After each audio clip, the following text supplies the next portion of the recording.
All right, let's dive into our very first big topic. What is AI really? You've probably heard the word AI tossed around everywhere in movies, in the news, at school. Some people make it sound super mysterious, some make it sound scary. But here is the truth: AI is actually much simpler than most people think. It's not magic, it's not robots taking over the world, it's simply patterns. Yes, at its heart, AI is about finding patterns in the data. And in this segment, we're going to break that down step by step with examples, stories, and fun little AI games that you and I will play together.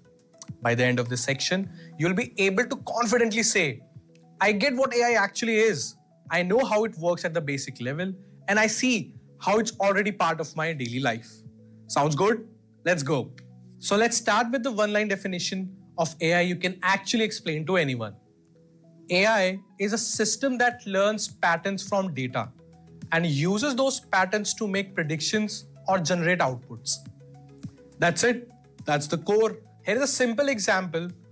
Imagine you're teaching a kid to tell the difference between cats and dogs. You show them a picture of a cat. You say, this is a cat. You show them a picture of a dog. You say, this is a dog. After enough examples, the kid figures out cats usually have pointy ears. Dogs often have floppy ears. Cats meow, dogs bark. That's pattern recognition. Now replace the kid with the computer and replace the pictures with millions of images from the internet. That's how AI learns. Let's try it ourselves. I'll give you a sequence. You tell me the next one. What comes next? Is it a dog? Right. That's pattern recognition in its simplest form. The magic of AI is that instead of doing this with emojis, it does it with billions of data points, words, pictures, videos, music, even medical scans. So the formula is really data, the example it learns from, patterns, the connection it finds, output, the predictions it makes. If you remember only one thing about AI, let it be this. AI doesn't think like a human. It doesn't understand. It just recognizes patterns. Now let's get a bit more technical. But don't worry, we'll keep it fun. Most modern AI application uses something called a neural network. It's inspired by our brain. Your brain has billions of neurons. Each neuron connects to others and fires signals. A neural network in AI is a simplified version. It has layers of artificial neurons. Data goes in on one side like an image or a sentence. The information flows through the network, getting transformed step by step. Out the other side comes a prediction. That's a cat, or this word should come next. Think of it like a giant factory assembly line of knowledge. Raw material, data goes in, each station, layer does a little processing. At the end, you get a finished product, the prediction. The cool part, the AI adjusts its factory stations, the connections between neurons, automatically as it learns. That's called training. Now let's zoom out. You might think AI is some far-off futuristic thing, but you have probably used AI at least 10 times today already, without you even realizing it. Let's walk through a typical day. In the morning, your phone alarm suggests wake up at 7:30 based on your past routine. That's AI predicting your behavior. On the way to your work or school, Google Maps gives you the fastest route because it's predicting traffic. In your messaging apps, autocorrect fixes typos.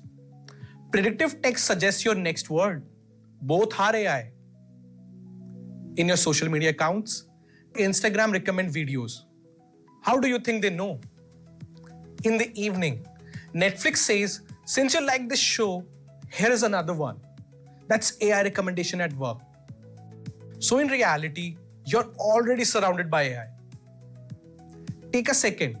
Think. What's one way AI helped you today? Write it down or say it loud. Now, here's something important.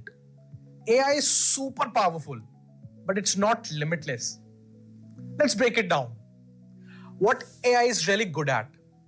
Spotting patterns in huge amounts of data, doing repetitive tasks quickly, recognizing speech, images, and text, generating creative content like stories, music, or art.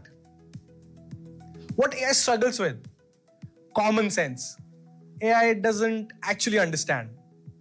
Emotions, empathy, true creativity, knowing what is true versus false, unless it's in the data. Handling small data, it needs lots of examples. Think of AI as a super smart parrot.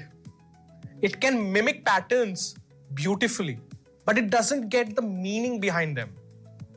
Now, here is the part where I want you to lean in, because AI isn't just a cool tool, it's a powerful one. And powerful tool always comes with a responsibility. There are 4 golden rules I want you to remember every time you use AI. Verify facts. AI sometimes makes stuff up. Never trust it blindly. Stay private. Don't put personal secrets into AI. Give credit. If AI helped you, be honest about it. Be kind.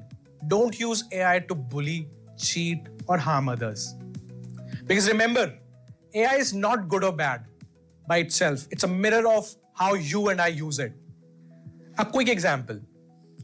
AI in healthcare helps with life-saving diagnosis, while AI in spam or scams are harmful and dangerous. The difference? Human intention. So when you use AI, be the person who uses it for learning, for creating, for helping, not hurting. Okay, let's tie all this together before we move on. In this segment, you learned AI is data to patterns to outputs. Neural networks are layers inspired by the brain. AI is already around you every day. AI has strengths, speed, scale, recognition, and weaknesses. No common sense, no emotions. Using AI responsibly is our job. So if anyone ever asks you, what is AI? You don't have to freeze up. You can just say, it's a system that learns patterns from data to make predictions, and we already use it every day. That's your foundation. In the next segment, we'll zoom into one very specific type of AI, the one you're probably most familiar with. They're called large language models. That's the kind of AI behind tools like Gemini or ChatGPT. And trust me, this is where things get really interesting. Take a sip of water, stretch a little, and when you're ready, let's move on to segment 2.